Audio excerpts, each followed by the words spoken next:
नमस्ते डॉक्टर साहब। अरे लुखे आओ आओ, का बात है? बड़े दिन बाद दिखाई पड़ो।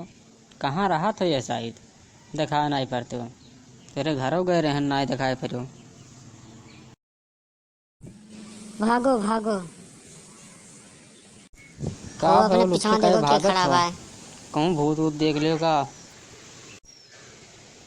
कहूँ नहीं, ये हमार कंपाउंडर हो एक डराता हो। जाओ नहीं लुखे।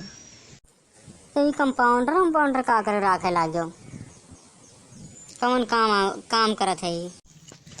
इन्हें राखे हम सुई हुई लगावे करती जे नौटंकी करते करे जबरदस्ती सुई लगावत हैं ये।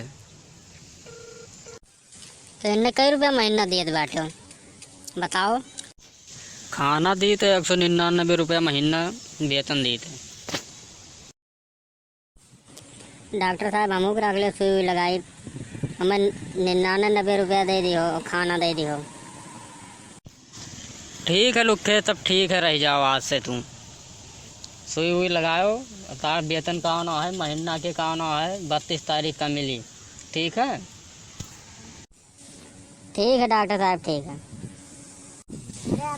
बप्पा हमें काम मिल गया, 99 रुपया महीना मिली और खाना मिली।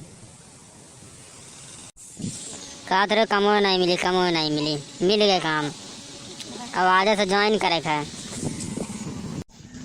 देखो कंपाउंडर, इतना सस्ता का आना है। कंपाउंडर एक ठो और रख लिहन। तुम रहो वो रहो, वही ज़्यादा काम कराओ। ठीक है।